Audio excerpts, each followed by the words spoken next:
Hello all my amazing people and welcome to today's video where I'm going to be talking about price changes, so the dynamic price changes, how the sentiment bar works, the whole total value, how like your budget works, basically the whole point of the prices changing in F1 Fantasy. And I'm going to go into depth.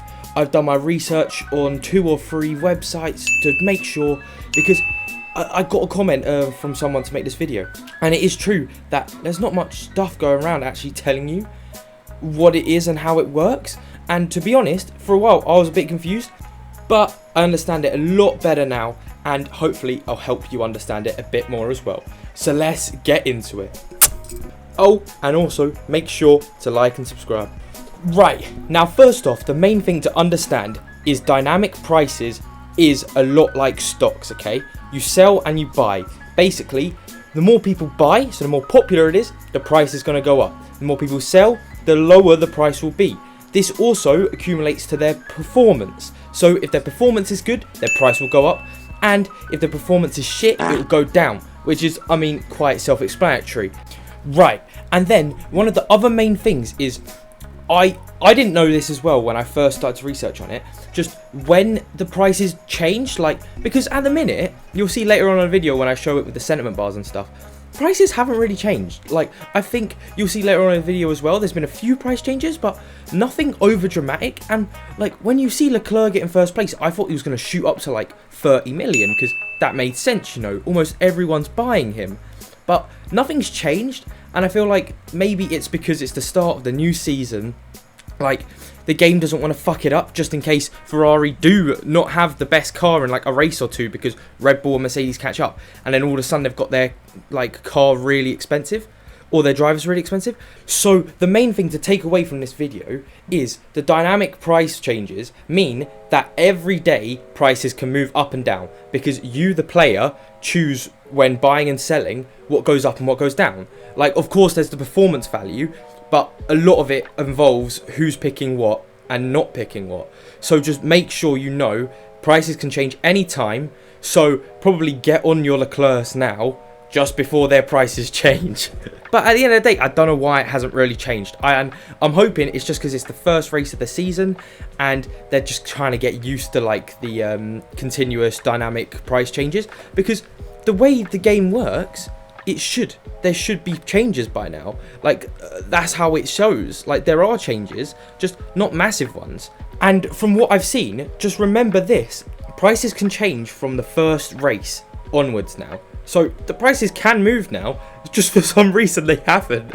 And I guess maybe not many people have bought or sold people yet, because it's not really close to the race weekend yet. This will be coming out on Friday, but I'm recording this on Wednesday, so maybe not many people have bought or sold people yet.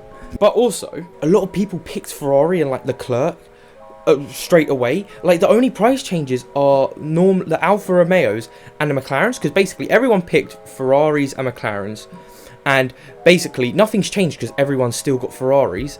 But then the McLarens, everyone's dropped, so their prices have gone down a little bit. Same with Alfa Romeo, no one picked them, but their prices have gone up because everyone's now picking them.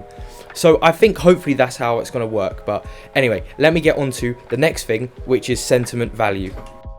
Right, and sentiment value I think is a real fucking cool idea that they've put into the game. So basically, it shows you what they believe are going to be the next price moves. So I'm a bit disappointed that since the first race, all of my sentiments are neutral, which I'll show on the screen now. But they should be showing, Leclerc's probably going to increase soon, or Norris is going to decrease soon, you know what I mean? But basically, that's what it does, and it's a really cool thing. I think that it's just a nice little extra thing, so sort of who to bring in, who not to bring in off stats.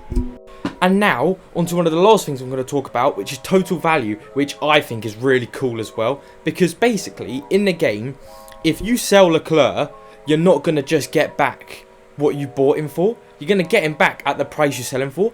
So, fuck me, if his price goes up by a lot, we're all sitting happy on 110 mil, which then maybe, because if you play this smart enough, you can sell Leclerc if you think he's going to have a bad race, then rebuy him when he's a bit cheaper, buy him back and constantly increase your budget until you have a really expensive team. But obviously that's like the hopeful way it will go, but you know, the more realistic way is you're gonna fuck up and possibly lose a bit of money at the same time, so you're gonna stick around 100 mil. But yeah, I just really like how they've implemented that into the game. That was perfect English as well. Right, and just before the end of the video, I'm going to show like changes in price on our main stats. But before that, again, thank you for everyone joining my fantasy. We're up to 67, which drops me down to 20th. Oh god! But I'm just happy all of you are having fun and enjoying it. Remember, there's a £100 prize for whoever wins that. But anyway, onto the juicy stuff, and you can check this out in your own fantasy under gameplay. It's such a nice statistic little area. So obviously you can see the most put into your team, the most taken out, and it's actually painful how the top 3 are McLaren. Oh, fuck me. But then look, you can see highest percent owned, Leclerc, 53% of people have him. So that's why I think his price isn't moving that much, because not many people are left to actually pick him. Same with Sainz and Ferrari, you'll see when I scroll down. But then, yeah, like, price increases. Magnussen, 0.03 up. And it's like, come on. Like, I get it's only the first race, but, like, surely after that result, it should be, like, 7 or 8 mil, so, like, a plus 2 mil. And Leclerc should be, like, a plus 5 mil.